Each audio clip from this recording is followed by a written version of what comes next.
Não faz muito tempo que o Redmi Note 12 Pro Global foi lançado e tem muita gente que tá pensando em comprar ele. Não porque são super fãs da Xiaomi, mas porque o precinho já tá muito bom, mesmo quando você pega ele importado. R$ 1.400 é um preço que muita gente consegue pagar. E tudo bem, tem as taxas de importação e tem que esperar ele chegar, mas raramente ele vai ficar muito mais caro. Então preço ele tem, só falta descobrir se o resto também é bom. Bora para análise completa então descobrir o que ele entrega e responder no final do vídeo para quem ele pode valer a pena. Tudo isso depois da vinheta.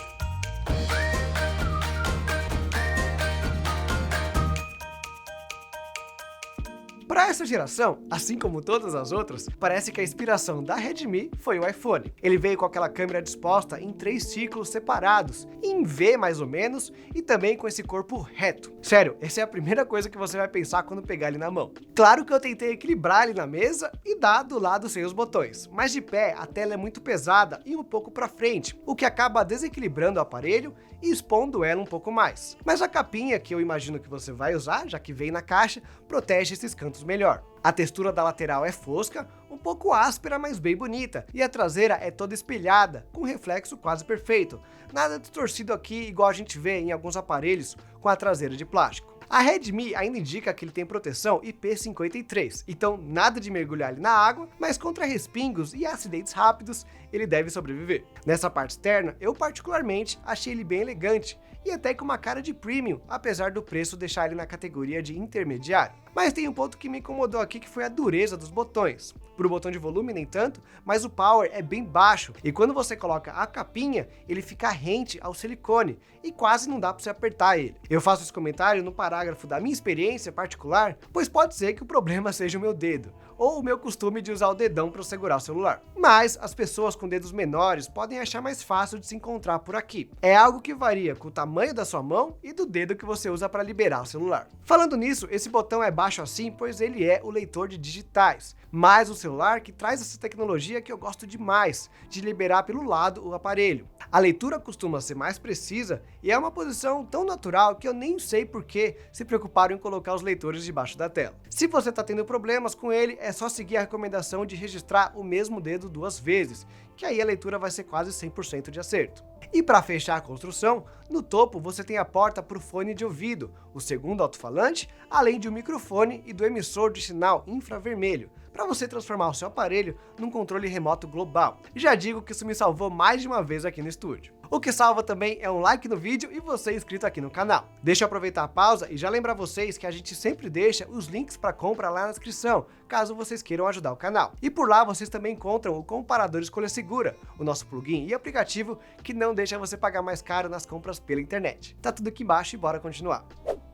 Passando para a tela, ela é grandinha, 6.67 polegadas, Full HD Plus na proporção de 20:9. O display é AMOLED, igual anos anteriores, com bastante cor e o contraste infinito, que você já deve ter cansado aqui de escutar. Dito isso, o seu brilho na comparação ano a ano contra o Redmi 11 Pro atinge valores menores de pico, até 900 nits de acordo com a Redmi. Só que ele compensa essa falta com suporte ao formato Dolby Vision, uma novidade da linha. Isso indica a quantidade de dados que a tela consegue ler para controlar melhor o brilho e o contraste do vídeo. Na prática, para simplificar um pouco mais, você vai ter mais qualidade de imagem quando está assistindo aí o HBO Max ou algum outro serviço que também tenha suporte ao Dolby Vision. Sabe aquela série que fica muito escura em cenas à noite ou fugindo de um monstro e você não consegue enxergar nada mesmo aumentando o brilho? Então, o problema é que elas foram feitas com o Dolby Vision em mente, que vai falar para a tela assim, olha, aqui é claro, aqui é escuro e assim vai. Só que sem ele, essa parte da mensagem se perde e você fica ali com aquela massa preta sem forma na tela.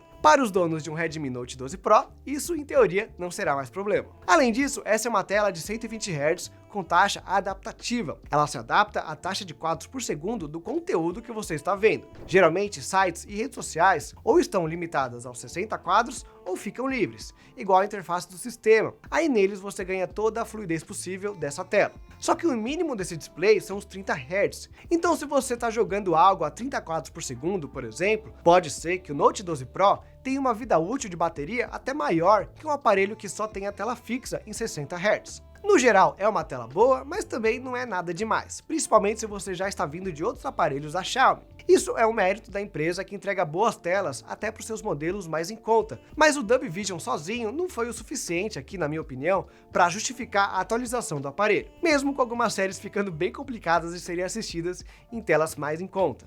E o hardware? Bom, o hardware também não justifica muito um upgrade. A Redmi continua com a sua frutífera parceria com a MediaTek, utilizando o chipset Dimensity 1080. Ele vem acompanhado de 3 opções de memória de armazenamento, 64, 128 ou 256 GB, e cada um com a sua quantidade de RAM, o menor 6 GB e os dois mais espaçosos com 8 GB. Esse chip no teste do Geekbench alcançou 2.188 pontos. Não faz muito tempo que essa era a pontuação de um intermediário premium, que custava mais de 2, 3 mil reais. Olhando o AnTuTu também, para comparar com o Note 11 Pro, ele chega em 530 mil pontos, uma subida boa aí de quase 33%. Só que ainda assim, se a gente pensar em usabilidade, ela não muda tanto. Você tem um aparelho aqui um pouco mais rápido e que pode durar mais na sua mão, mas o uso continua sendo o mesmo. Isso não é um ponto ruim, qualquer chip que bate mais de 1.500 pontos no Geekbench ou 300 mil no AnTuTu vão conseguir rodar aí praticamente tudo da Play Store. Só que não seria esse o motivo para você trocar de celular. Falando um pouco mais em específico dos jogos aí pra galera do game, eu joguei aqui o Genshin Impact, o Wild Rift e o Free Fire, além do Need for Speed, que eu cansei um pouquinho do Assault 9. Todos rodaram tranquilos e no Genshin eu consegui até colocar no 60, que deixou lá o aviso no vermelho, mas ainda assim ele segurou bem. O Wild Rift e o Free Fire também vão deixar você chegar em 60 quadros, só que eles ficam muito, mas muito mais tranquilos. Dá até pra ligar aqui o modo de alto FPS e nunca mais mexer. Eu acho que daria pra ir além, mas os jogos não permitem. E a melhor parte é que dá pra você jogar por bastante tempo. E abrindo mão um pouquinho aí de qualidade gráfica e diminuindo o brilho,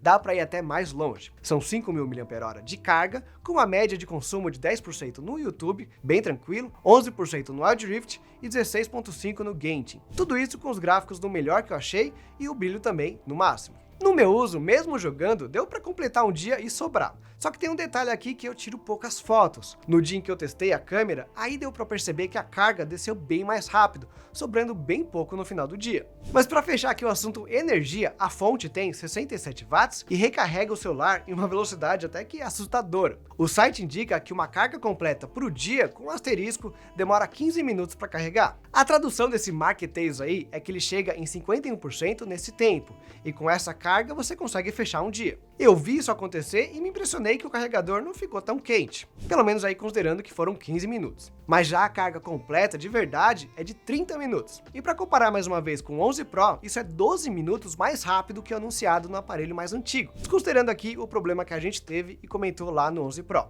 Nem precisava, na verdade, desse ganho de 12 minutos, mas ele veio. O que isso pode dizer sobre a longevidade do aparelho, isso só o tempo dirá. Mas a Xiaomi garante que não fez o celular para quebrar rápido. Eu ainda ligaria alguns limitadores aí para ele não carregar tão rápido, porque algo tão quente perto da rede elétrica pode ser um pouco perigoso. Tudo ótimo, tudo legal, mas não é a bateria que justifica a atualização para o 12 Pro também, assim como o desempenho e a tela. Quem tem esse papel são os dois próximos assuntos, a câmera e o sistema atualizado. O conjunto de lentes tripla traz um sensor de 50 megapixels junto de duas auxiliares, uma ultra-wide de 8 megapixels e a macro de 2. E na frente, a selfie de 16 megapixels. Começando por essa última, você percebe que ela consegue ir bem, tanto em fotos tiradas de dia quanto à noite. É realmente boa para o preço, mantendo as texturas do rosto, pelo menos depois que você desliga o modo embelezador. E por exemplo, você vai ter os detalhes do cabelo, até os fios brancos aí vão aparecer, com uma variação melhor do tom de acordo com a luz. Isso ao invés daquele bloco de cor que algumas lentes mais simples registram. A lente principal da traseira também chama bastante atenção, com resultados bons em todas as situações de luz. Ela inventa um pouco de saturação aqui e ali, mas isso é normal para uma câmera de celular. E querendo ou não, o público no geral até prefere assim. Se você tiver olho bom, acredito que seja possível até você tirar fotos que parecem aí de um celular premium, ainda mais se você souber usar o buquê. Mas, como sempre é o caso dos Redmi Notes, as duas auxiliares são mais ok. Não são ruins, eu vou deixar passando alguns exemplos legais que eu consegui com as duas. E dá pra perceber que após aqui até que deixa ela boa, mas as lentes mais simples não deixam o resultado sair tão legal. A macro pelo menos não é completamente inútil, o que é sempre algo bom. Em termos de gravação, a selfie é um pouco mais limitada, ficando no Full HD a 60 quadros por segundo, mas sem perdas na qualidade pelo formato. No caso do conjunto traseiro, a principal grava a 4K a 30 quadros por segundo ou Full HD a 60, caso você queira aí uma imagem mais fluida. A ultrawide tem uma gravação boa também, mas fica limitada aos 30 quadros por segundo. E para fazer um vídeo com a macro, apesar de difícil, eu consegui resultados bons. É uma câmera, no geral, boa e completa. Podia ter auxiliares melhores, mas isso entra com menor prioridade em aparelhos que custam menos de R$2.000. Partindo agora para o último ponto, temos aí a aguardada MIUI 14, que ainda não chegou. Pois é, parece que o Redmi Note 12 Pro tá no fim da lista, mas ele deve receber ela sim. Até lá, você tem a MIUI 13, que já trouxe várias novidades aí da filosofia de sistema da Xiaomi, incluindo aí uma cara muito parecida com a Apple, foco em legibilidade, telas simplificadas e letras grandes, e várias funcionalidades que, bem, precisavam aqui da atualização para o 14. A gente tem problemas com algumas partes dela, principalmente na questão do ecossistema, que a versão nova promete melhorar. A expectativa, pelo menos, é que em abril a MIUI 14 tenha chegado. E se você quer conhecer um pouco mais sobre ela, eu vou deixar o link do nosso vídeo falando do assunto lá na descrição. Por hora, o Redmi 12 Pro tem bastante similaridade com as gerações anteriores. Isolados, os avanços aqui são curtos. No entanto, um celular é uma peça inteira. E quando a gente considera todo o contexto, ele trouxe o suficiente para superar o Note 11 Pro. A gente pode até dizer que o modelo mais antigo era quase bom em tudo, enquanto que o Pro tira esse quase aí da frase, mesmo com pequenos avanços. Só que antes de encerrar, a gente tem que lembrar que ele é importado. R$1.450 atualmente, e seria muito bom se ele chegasse assim, mas não é o caso. A gente pagou perto dos R$1.750, que coloca o 12 Pro competindo ali com espaço contra o Galaxy A33, por exemplo. Nesse caso, a construção do Redmi está mais legal, e o desempenho é maior. Só que estamos naquele esquema onde a usabilidade não muda tanto por causa disso. Pode ser mais prático você só procurar um aparelho nacional por esse preço, mas se você gosta da Xiaomi, o 12 Pro tá aí chegando num ponto, entenda, num preço, o que torna ele uma das melhores opções de intermediário, pelo menos aqui para os fãs da chinesa. Mas e aí, qual a opinião de vocês? Gostaram desse aparelho? O que acham da Xiaomi nesses últimos tempos? Me contem tudo lá nos comentários e não se esqueçam do link, de se inscrever e de compartilhar o vídeo. Até mais!